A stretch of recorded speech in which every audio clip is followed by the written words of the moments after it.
Welcome, class. I'm going to do this in one take. This will be the lecture for Module 5, Digital Marketing. So hang on to your hat. Here we go. First of all, there's your personas. I would like you to add digital marketing and or the social media and things we're going to be doing today to your, as much as you can, to the personas you've built for your target audiences. So as far as the digital marketing versus traditional marketing, we're going to be looking at the similarities and differences. The similarities are that we segment, target, and position for both digital and traditional marketing. But the main difference is that for traditional marketing and promotion, it's a push situation. You're pushing product, you're pushing content out to your audience, and you're looking for reach. Reach is everything. With respect to the digital marketing, we try to create a two-way communication stream, and that includes social media and websites, and we want feedback, we want audience reactions to things, we want engagement from our audience, and that's really kind of an important aspect. So as far as a digital strategy is concerned, we have our website, of course, we have social media, which stands on its own, but also gives positive ranking signs to the website. We have pay-per-click. We'll be talking about pay-per-click, and we're going to be talking about search engine optimization. And search engine optimization and PPC, pay-per-click, go under the heading of search engine marketing, which we'll be talking about. Landing pages are important for marketers, and we'll be talking more about that. Direct marketing in the form of email marketing could be a strategy for marketers, although it is, and it's used quite commonly. The only thing is, with all the screen and spam filters out there, it's getting more difficult for email marketers these days. I should just say that. So let's look at search engine marketing. Why is search engine marketing so important? Because if you look at the consumer buying process, you're looking at problem recognition, information seeking, alternative evaluation, and purchasing. We never really get off the ground if we don't have good search engine marketing, because most purchases today start with a web search. So that's something to keep in mind. Search engine marketing is the top of the umbrella, and pay-per-click and SEO, search engine optimization, come underneath it. And within the case of this particular company I'm focused on here, pay-per-click, you can tell what it is from the ad insignia. And with the placements that do not have ads, they're there because of organic ranking. So that's search engine optimization. So that's what we're going to see going forward. SEO has just the difference between SEO and PPC is SEO has very high potential, but it's much slower to utilize. It takes longer, and could take 6 months before you get appreciable traction on SEO. And it's also lower cost, but I'll get back to that in a minute. Pay-per-click, you get more traffic instantly. It costs more money up front. Higher cost, faster results. You can get instant results with pay-per-click. The problem with me saying that it's SEO is low cost, because it's really not true, because to get it done right, you have to hire professionals, or it needs to be it's a job for someone in the company. And if it's a small business, it might be you or me. And it's not that easy to do. It's not, and it takes some expertise. So SEO is more powerful in the desired state, but it's not easy, and it's not necessarily cheap. So what's going on here? We have We have SEO or PPC. Here we have the same company. So it's a flooring company in the San Diego area. They've got an ad which puts them through, and this is the how we know this is pay-per-click. And for every click on this, it will cost this company money. Doesn't matter if you go deep into the website, the deeper you go, the more it's going to cost them for every click. And this particular, this is an example of the organic placement through SEO. This is nothing to brag about just because these are called branded keywords. You better, for the name of the company, you better rank for your own branded keywords. What this company ran into was that their competitors were buying the term Kohl's Fine Flooring. And so they were showing up in ads for Kohl's Fine Flooring ahead of Kohl's, and they're ranking their organically ranked placements. So Kohl's had to go purchase the branded keywords to stay on top with their own term, which seems wrong, but that's the way it goes. So now let's talk about keywords, and this could be for pay-per-click or SEO. They're short-tailed keywords. We call these head keywords, H-E-A-D, head keywords. When you have like shoes, for example, shoes is a short head keyword. The problem with something like that is a term like that. If you're in that business, let's say you're a shoe retailer, it's going to cost you a lot to rank for shoes. In other words, you know, if it's pay-per-click, it's going to cost you a lot because the bidding on that particular term shoes will be very expensive.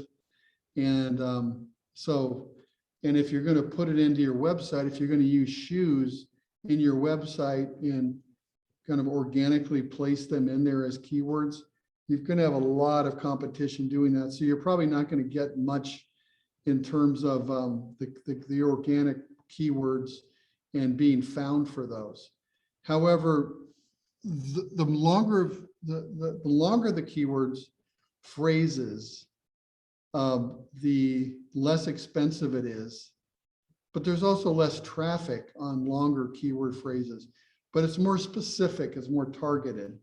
So an example might be, I'll show you an example in a second, but the longer the keywords, the longer the keyword phrase in quotation marks, this entire phrase has to be searched for in order for this to register.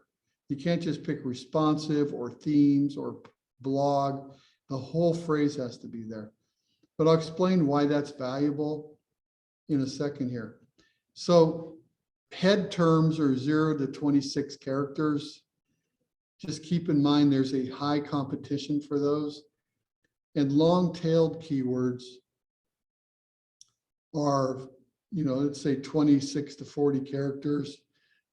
Might be something like bed sheets would be a head keyword, a lot of competition for that if you're in that industry. But the long tail keyword would be bed sheets that keep you cool. So if somebody searches for bed sheets that keep you cool, and you've utilized that in your SEO and or PPC, you're going to be first for that. You're going to be the first rank for that because it's very unusual, but it's an important set of keywords. So anyway, so that's what the head terms and long-tailed keywords are. Search engine marketing factoids here. 80% of internet users don't look past the first page for results, and the top 3 results get up to 60% of the organic clicks. So, and 70% of clicks go to organic results. Consumers are getting smarter now, and they're starting to realize that they don't want to click on the ads. They don't click on ads. It's a bad word for them. So the organic searches get most of the clicks. So as far as search engine optimization is concerned, there's things that marketers look at, and I'm going to go over this from a pretty high level here. Page content is important, and how the page is, the content, how the words, how if it has to have good grammar, has to use natural flowing keywords, and it has to be valuable content. And then you have for consumers. Then you have keyword research you have to do. Social media is important for SEO, not directly, but Google looks at it as important and valuable. And there's the tags on the pages have to be correct. There can't be too long or too short. And then there's link building, which is link building on top up here is actually off page. That's called off page SEO. So you want to get all the on page stuff done. You have control over that. But link building is harder because you have to have businesses linking to your business's website. And then that will actually equate to, it equates to authority. So Google looks at you as a higher authority. If links point back to you, that's going to increase your SEO. I'd like you to put in any website. I put in a hotel, one of our hotel clients, the Lafayette Hotel in San Diego. I put in the actual website into this. You can, if you want, you can click on this, and it'll give the website a grade in terms, and it's free, in terms of on-page SEO, like I just talked about, things on the website. The links, they don't have any links pointing back to them, so they got an F, and that will hurt their SEO. Usability, user friendliness is a B, which is okay. Performance C+, which is not great, and social is a B. So if you notice, there's this big gap right here in the link area. They got an F there. So if there's any questions, you can't ask them now. I wish you could, but I'd like you to go back to that, go to that site and plug in any website you want, and you'll get some results for it. So now we're going to look at a concept called reputation management, which is kind of near and dear to my heart. Reputation management in the form of managing reviews is really important, and I'll explain why it's important. It's more important than many people know how important it is. So positive reviews can improve the business's search engine ranking, and answering them is a good CRM or customer relationship management strategy. Answering reviews makes the customers or guests, depending on what kind of business it is, feel valued when they receive, and that's why you want to send sincere thank yous to those who posted positive reviews. That's very important. I'll explain why in a few minutes. Because you want them, one reason is you want them to convert to loyal customers, and that if they aren't already, and that's where the CRM strategy comes into place. Managing negative reviews is also very important because negative reviews can really hurt a business's reputation. It's okay to have a few negative reviews because that shows authenticity. If you have all positive reviews, that's a signal to a lot of consumers that this is fake, because you can get bad reviews for doing nothing really bad sometimes. People are just, when you're relying on consumers to review you, some of that can be false and can be fraudulent, so it can't happen. They need to be managed though, because you need to have the right responses to a negative review. Also try to recover from it with going directly to the user and trying to recover and get them to use your product or service again. I mean, you have to work it. You can't just set it and forget it. 93% of consumers find reviews important when making a decision. It's kind of a major statistic there. So here's the deal. If, as a management management of a business. If you respond to reviews in a sincere, original way, because the Google bots will pick up on if you're copying and pasting, you can increase, and you have a lot of positive reviews, more than negative. You can increase your Google ranking by over 15%. This is from Google itself. And then another fact is that 88% of users trust online reviews as much as recommendations from friends. So they treat them like a peer review. And 97% in surveys say that it influences their buying decision. So that's something to keep in mind too.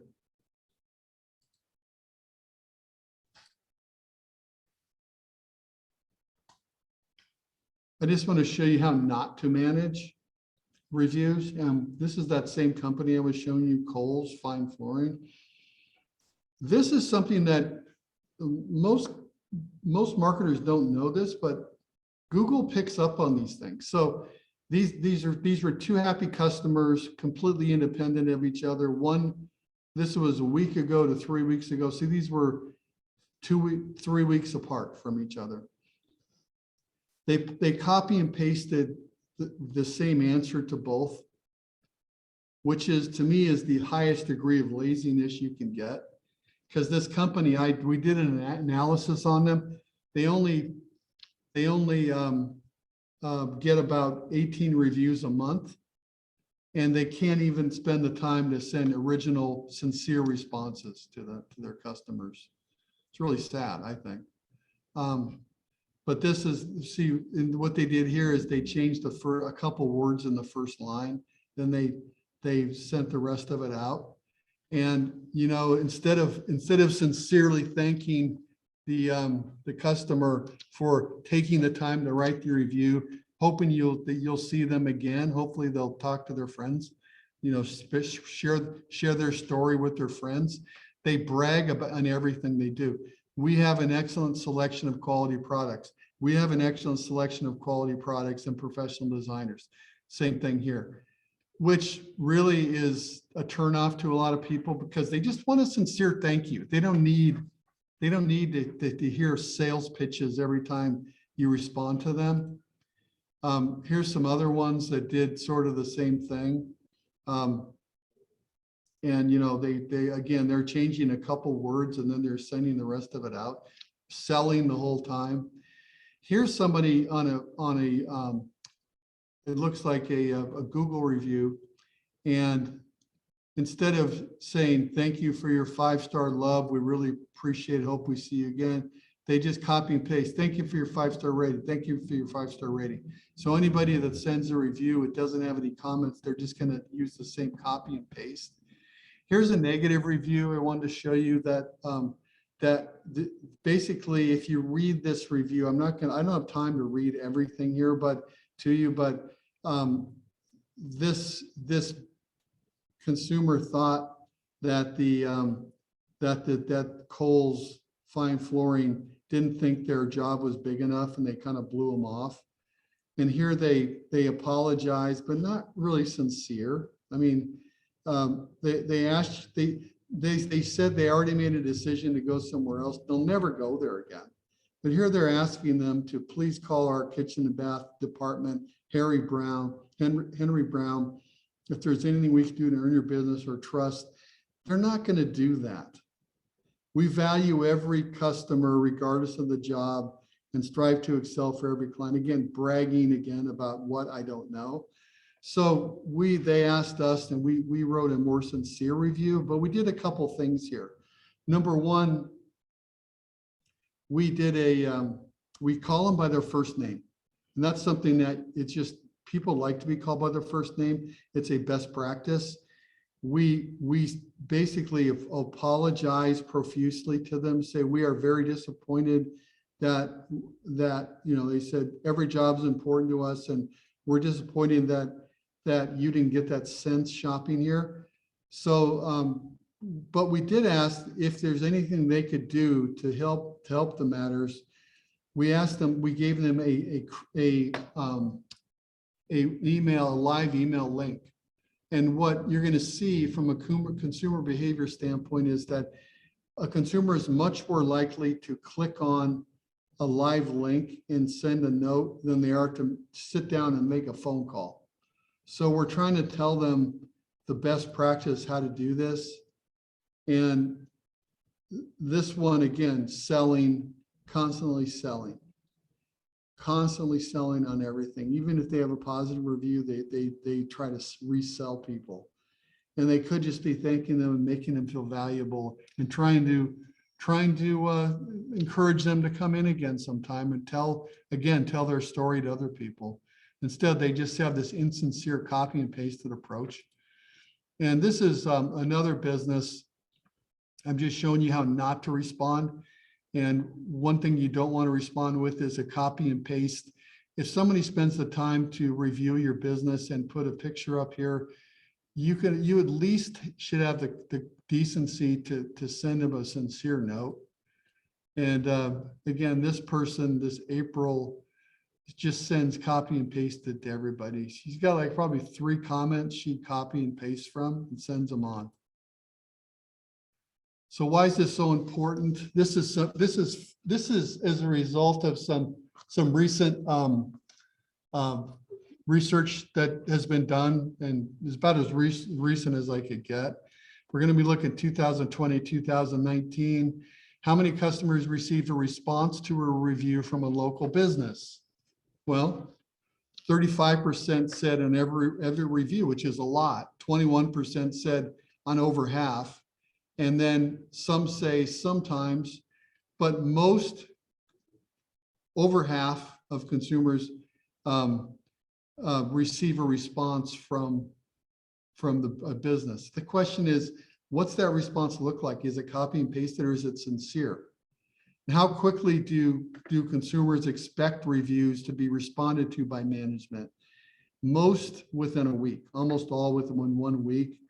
Within the sweet spot was probably in about 2 days. People expected you to respond.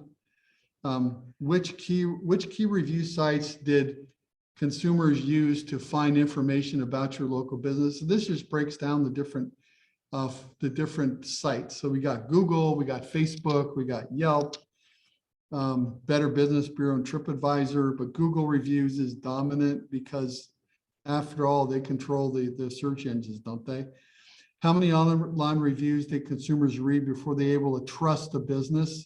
How many reviews? And some said as many as 10. A lot of people said 10, which is kind of surprising. Most it's between 1 and 5. We'll look at 1 and 5 reviews. And do customers read online reviews for local businesses? Always and regular is more than half, pretty far, much more than half. How do consumers read reviewed responses? How do they read review responses? So I should say, how often do the consumers read business responses to reviews? And 75% said always or regularly. So again, that's another issue that we have to deal with there. So it really reinforces the importance of this. Getting close to the end here of these charts, how do consumers feel about online reviews? Positive reviews make you more likely to do business, and negative reviews make them less likely to do business. But here's the thing. You have to have negative reviews once in a while or you look fake. Everybody complains about something sometime. Even if you do a great job overall, 1 out of 20 is negative, you're still going to get negative reviews. So you still need to respond to them. If a business gets a lot of negative reviews, let's say 5 in a row, it's going to have a very profound negative effect on the consumer. So, but that's kind of unusual if that happens.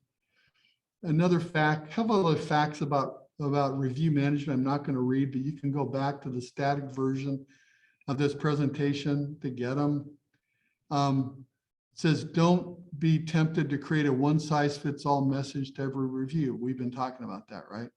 70% would be put off by a business that responded to a review that was templated response. a lot of consumers would rather have you not even respond at all if you're going to copy and paste the responses. So that's something to keep in mind. What we've done for one of our hotels we do business with is we go through other reviews and we flag bumper sticker type phrases that are in the reviews that instead of sending them a whole review, but to do this, we have to basically be working it. And you go, we have, these are some of the positive phrases. Favorite hotel in San Diego, ideal location, all these types of things. But some of the negative reviews were things like the wireless is inconsistent in the building. It doesn't work on some spots. The rooms can be a bit worn and the dirty carpet can be there. So in this slide, I'd like you to refer back to it when you need to, because one of the team functions today in the team for week 5 is to answer a couple of reviews, and there's some instructions how to do that. But here's how you do it. Always use a sign off, the team at Coles Fine Flooring, the team at wherever. Don't sign it as a single person. Make it look like it's a group effort. Do not copy and paste responses. Use email addresses instead of the phone number. Remember I said the response team at Coles Fine Flooring instead of a phone number. That makes it easier on the consumer. Ask for customer reviews of happy clients. It's okay to ask for them. It's not okay to bribe anybody. It's okay to ask for them though. Respond to all reviews, good and bad, 100%. Response originality is critical. So don't copy and paste. Any further communication with the customer or guest should be through the like Google reviews has, and Yelp and platforms like that have a way to communicate directly with the consumer, and we would absolutely recommend that. Do not have any arguments online. Nobody wins from that. These steps will help optimize SEO management and SCR and pay-per-click. And I should just say SEO. I think I already showed this, but I'm going backwards here. Okay, here we go. This is what I want. Going back to this for a second. So go back to this and this slide and get what you need from it. And, as best practices, because I'm going to have you for your team project respond to one positive, one negative review from if you don't have them for your business, which you may not because they're fictitious or new businesses, find a competitor and answer theirs. So this is the proof in the pudding. This is how we know this process works. So this is that same hotel, the Lafayette Hotel. And when we started a new process of managing their reviews, they were number 79 out of 295 hotels in San Diego, which isn't bad. You're in the top, 30%, which is pretty good. But we thought we could do better. So we have always responded to all of their reviews. So that wasn't an issue. The question is, how could we get better reviews? How can we get more positive reviews? So we used a strategy where when a customer would come to the front desk, or a guest if a hotel is concerned, that's what we call a customer. If they're happy, we would ask them for a review. And the front desk staff would say, would you mind if you would could you tell your story? Here's a card. It's a TripAdvisor printed card. Here's a card. Please tell your story on TripAdvisor. And most people agreed to do that over time. And then, this was during, COVID too. So we had less and less customers, but the ones that were there were real happy. And we were able to build from 79 to a peak of 15. We never got higher than 15, but that was the peak. That was like a record-breaking movement in a short amount of time, just a few months. Part of that was responding to all the reviews, but the other part of it was that asking them for reviews. What did it do? Going from 79 to 15, what did that do? Well, if you did an organic search for the Lafayette Hotel, you would get all the ads on top. So you're just looking for, you look for Hotel San Diego, which is a very crowded keyword term, Hotel San Diego, extremely crowded. And you have the ads that show up for that, because these are Expedia and Booking.com and Hotels.com. They're big companies with huge budgets. They can afford to purchase keywords, and they'll do it. They bought hotels in San Diego. The Lafayette Hotel could not compete with them. But what they did, because of their ranking, their positive ranking on TripAdvisor, Google looked at that as a very positive sign, a very positive go sign. So they rewarded them with giving a better ranking. Now here they are for the generic term Hotel San Diego. Guess what? The Lafayette Hotel is the first organic thing you see. So that's real progress. I want to go back to the module here for a second.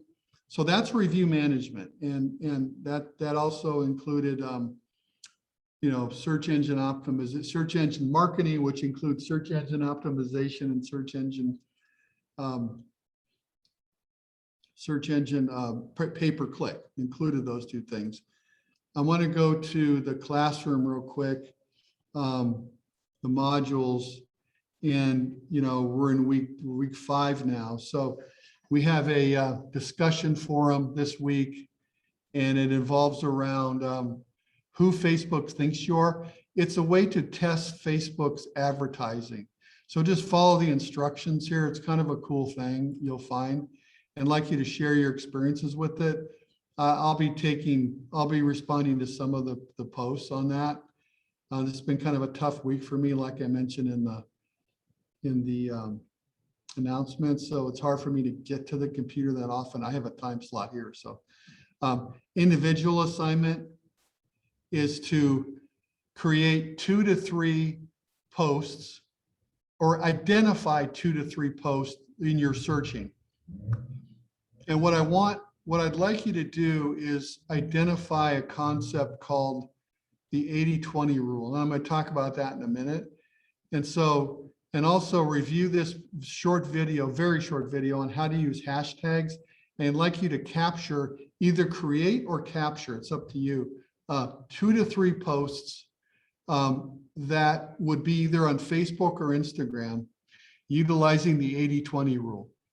And those posts will go into your final project. So you're doing your final project work here.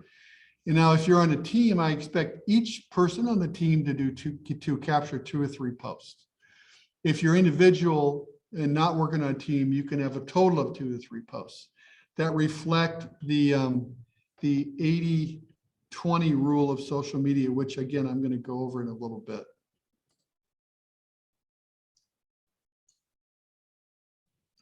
And going back again to the project assignment is sort of lengthy here, but it's doing different things. I want you again to create those 2 to 3 posts. So that's good. You're going to submit them for your individual assignment this week, but you're also going to include them in the presentation. Okay, in your team project slide deck. So it's kind of killing 2 birds with 1 stone. I'd like you to identify your digital marketing strategy. I'd like you to identify if you would use for search engine marketing, if you would use PPC and or SEO, if you'd use them differently, if you want to just only use one or use both at the same time. If you're launching a new business, sometimes it's good to use both at the same time. And then identify keywords you would use for both PPC and SEO. a total of 4 head keywords, short keywords that have a lot more competition, and 4 long-tailed keywords. So you might want to go back to the presentation and review that if you need to. But 4 head keywords or short keywords and 4 long-tailed keywords. And then I'd like you to, lastly here, I'd like you to capture 1 positive and 1 negative review from a competitor. You and I know you don't have them. The reason it's a competitor, I want you to be the acting manager for your competitor and find a positive and a negative review and respond to each one using the best practices outlined in the lecture slides we've been going over. So that's what I want you to do. And now I want to go back and what I want to go over right now is, so the content here is there. So make sure you review that. And I want to go back and find an example of the 80-20 concept. And I think I can find it right here.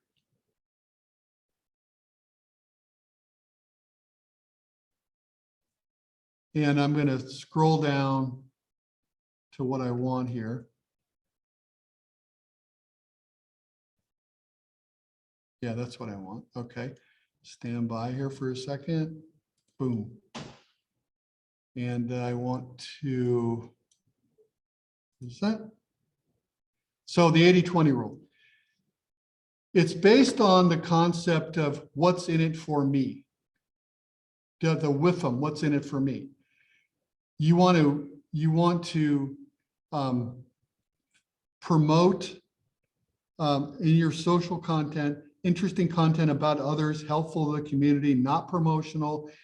80% of your posts, about 80%, it can be 70%, but somewhere around there.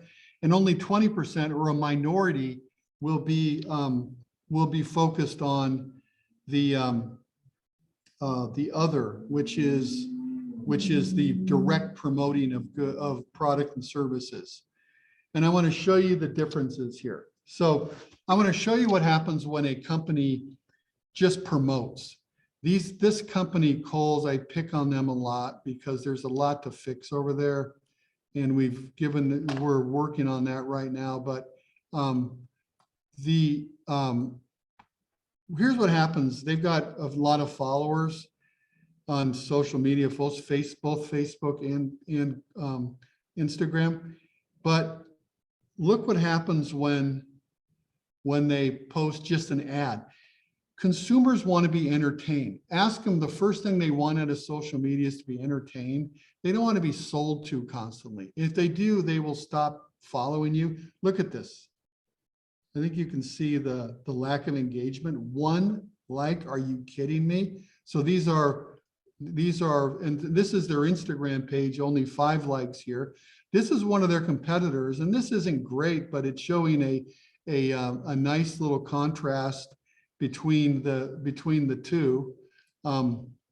This is their competitor. You notice that Kohl's, all they do is post just products. They have somebody here, but that's kind of a rare thing. They just show products and things they do. That's all they show. And this is their competitor, shows people, and they show what they do, products, but they show people, and they humanize the process. So that's part of the 80% variety I'm talking about. This is another example of how the 80-20 rule could be used for Kohl's. We built this post for them, and we kind of did it just by putting things together. But we like to focus on history, things like that. We'd like to add value to the lives of our consumers, and we like to, of our audience, and we like to show them things, entertaining things. We find that old established businesses like Kohl's, they've been around 75 years.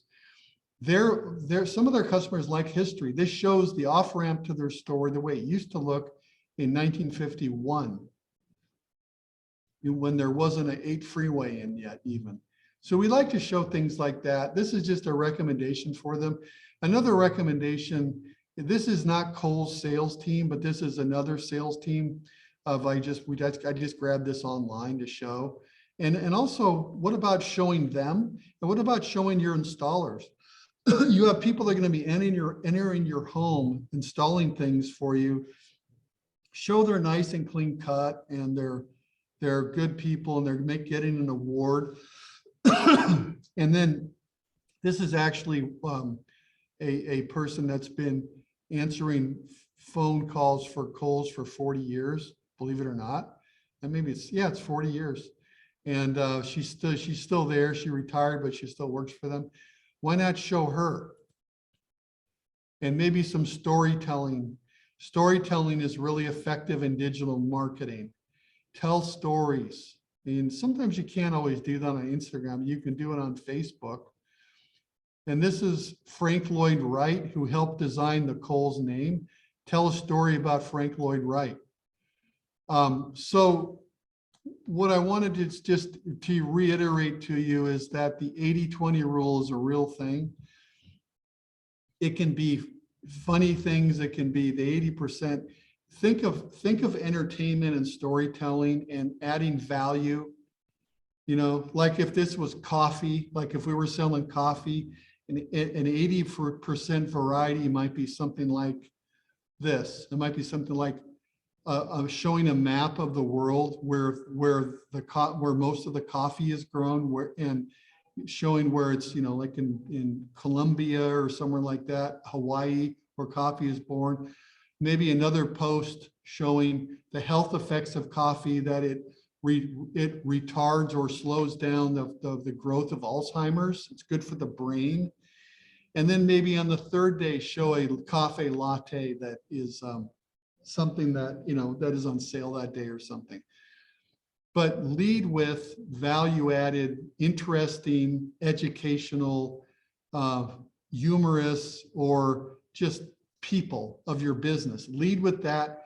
Only show the selling, reduce selling to about 20 to maybe 30% of your social posts. So I'm going to be asking you in your work this week to identify one or two of the 80% variety that competitors have used, and 20% where they're actually just hardcore selling, promoting their brand. So that being said, that's it for now. And thank you for listening. And I'll see you in the online classroom.